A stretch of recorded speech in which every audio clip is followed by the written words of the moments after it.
بسم اللہ الرحمن الرحیم۔ شروع اللہ کے نام سے جو بڑا مہربان نہایت رحم والا ہے۔ السلام علیکم ڈیئر اسٹوڈنٹس، آج ہم لوگ جماعت چہارم کی اسلامیات کا سبق نمبر 3 پڑھیں گے، جو کہ ہے ارکان اسلام۔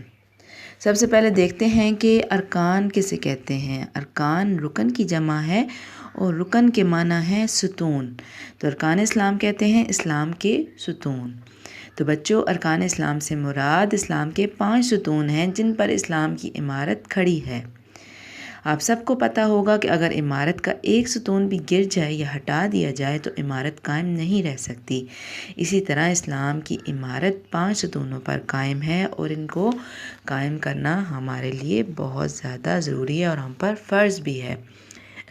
وہ 5 ارکان کون سے ہیں؟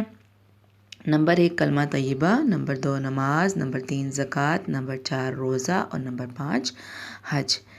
اسی کے بارے میں حضور صلی اللہ علیہ وسلم نے فرمایا، اسلام کی بنیاد 5 چیزوں پر ہے: اللہ تعالیٰ کو ایک ماننا، نماز پڑھنا، زکوٰۃ ادا کرنا، رمضان کے روزے رکھنا اور حج کرنا۔ اب ہمارے لیے ضروری ہے کہ ہم ان 5 ارکان پر عمل کریں، ان کو قائم کریں۔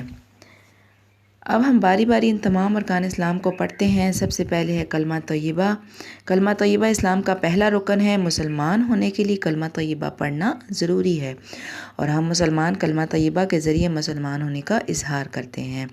لا الہ الا اللہ محمد رسول اللہ، اس کا ترجمہ ہے اللہ کے سوا کوئی عبادت کے لائق نہیں، حضرت محمد صلی اللہ علیہ وآلہ وسلم اللہ کے رسول ہیں۔ کلمہ طیبہ کے 2 حصے ہیں۔ پہلے حصے میں ہم اس بات کا اقرار کرتے ہیں کہ اللہ تعالیٰ ہی عبادت کے لائق ہے، جبکہ دوسرے حصے میں ہم اس حقیقت کا اقرار کرتے ہیں کہ حضرت محمد صلی اللہ علیہ وآلہ وسلم اللہ کے رسول ہیں۔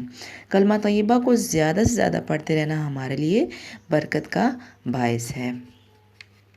اب دیکھتے ہیں اگلا رکن کون سا ہے۔ اگلا رکن ہے نماز۔ نماز اسلام کا دوسرا رکن ہے۔ اسے اللہ تعالیٰ کی عبادت کا سب سے بہترین طریقہ قرار دیا گیا ہے۔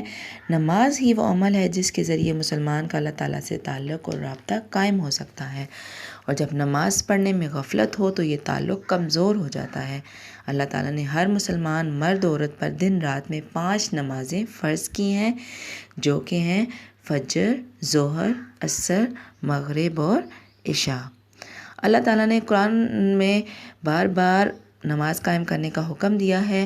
وَأَقِیمُوا الصَّلَاةَ، ترجمہ ہے نماز قائم کرو۔ ہمارے پیارے نبی حضرت محمد صلی اللہ علیہ وآلہ وسلم نے بھی مختلف مواقع پر نماز کی ادائیگی کی تاکید کی ہے۔ آپ صلی اللہ علیہ وسلم نے فرمایا، نماز دین کا ستون ہے۔ نماز مسلمان اور کافر کے درمیان فرق ہے، یعنی نماز ہی بتاتی ہے کہ انسان مسلمان ہے یا کافر ہے۔ تو بچوں، ہم نے پوری کوشش کرنی ہے کہ 5 وقت کی نماز ادا کریں اور نماز کی ادائیگی میں بالکل بھی کوتاہی نہ کریں، تاکہ اللہ تعالیٰ سے ہمارا تعلق مضبوط رہے۔ تیسرا رکن ہے ہمارے پاس زکوٰۃ۔ زکوٰۃ اسلام کا تیسرا رکن ہے۔ زکوٰۃ اب کیا ہے؟ دیکھتے ہیں زکوٰۃ کیا ہے۔ کوئی بھی مالدار شخص اپنے مال میں سے 1 سال کے بعد 2.5% کے حساب سے جو مال غریبوں مسکینوں کو دیتا ہے اسے زکوٰۃ کہتے ہیں۔ زکوٰۃ مالی عبادت ہے۔ زکوٰۃ دینے سے باقی سارا مال پاک ہو جاتا ہے اور مال میں برکت پیدا ہوتی ہے۔ قیامت کے روز اس کا اجر و ثواب اللہ تعالیٰ دیں گے۔ زکوٰۃ کی ادائیگی کے بارے میں قرآن مجید میں ارشاد ہے، وَآتُوا الزَّکَاۃَ، ترجمہ ہے اور زکوٰۃ ادا کرو۔ زکوٰۃ ادا نہ کرنا بہت بڑا گناہ ہے۔ نبی کریم صلی اللہ علیہ وسلم نے فرمایا، زکوٰۃ مال کو صاف کرتی ہے اور یہ اسلام کا خزانہ بھی ہے، اور جو لوگ زکوٰۃ ادا نہیں کرتے ان کو قیامت کے دن اس کی سزا ملے گی۔ تو ہمارا اگلا چوتھا رکن ہے روزہ۔ روزہ اسلام کا چوتھا رکن ہے اور یہ بہت اہم رکن ہے۔ روزے رمضان کے مہینے میں رکھے جاتے ہیں۔ روزہ رکھنے والا صبح صادق سے لے کر سورج کے غروب ہونے تک کھانے پینے اور برے کاموں سے بچتا ہے اور نیکیوں کی طرف راغب ہو جاتا ہے۔ رمضان کے مہینے کو نیکیوں کا سیزن بھی کہا جاتا ہے۔ روزہ رکھنا ہر اس شخص پر فرض ہے جو صحت مند ہو، عقل رکھنے والا ہو اور بالغ ہو۔ جو مسلمان بندہ ایمان کے تقاضوں کو پورا کرتے ہوئے ثواب کی امید کے ساتھ روزے رکھے اور راتوں کو اللہ تعالیٰ کی عبادت کرے تو اس کے پچھلے گناہ معاف کر دیے جائیں گے۔ نبی کریم صلی اللہ علیہ وسلم نے روزے کی بڑائی کے خلاف بیان کیا کہ روزہ جو ہے برائی کے خلاف ایک ڈھال ہے، یعنی روزے کے دوران انسان برائی کے بجائے نیکی کی طرف جاتا ہے۔ اللہ تعالیٰ ہم سب کو نیکیاں کرنے کی اور گناہوں سے بچنے کی توفیق عطا کرے، آمین۔ اب ہم بچوں دیکھتے ہیں کہ پانچواں اور آخری رکن کیا ہے، وہ ہے حج۔ حج اسلام کا پانچواں رکن ہے۔ حج پوری زندگی میں صرف ایک مرتبہ فرض ہے۔ حج کے دوران خاص لباس پہنا جاتا ہے، اس لباس کو احرام کہتے ہیں۔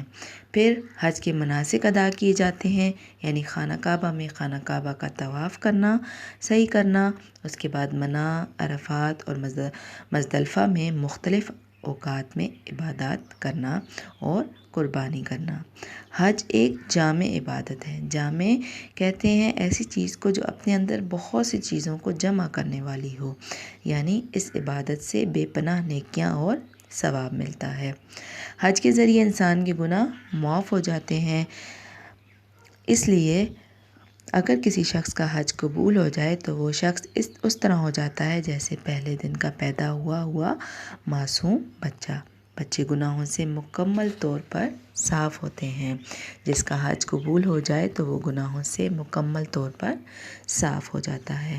تو آج بچوں ہم نے ارکان اسلام پڑھے، آپ لوگوں کو سمجھ آ گیا ہوگا۔ آپ لوگوں نے ان ہدایات پر عمل کرنا ہے اور پوری مشق جو ہے آپ لوگوں نے جو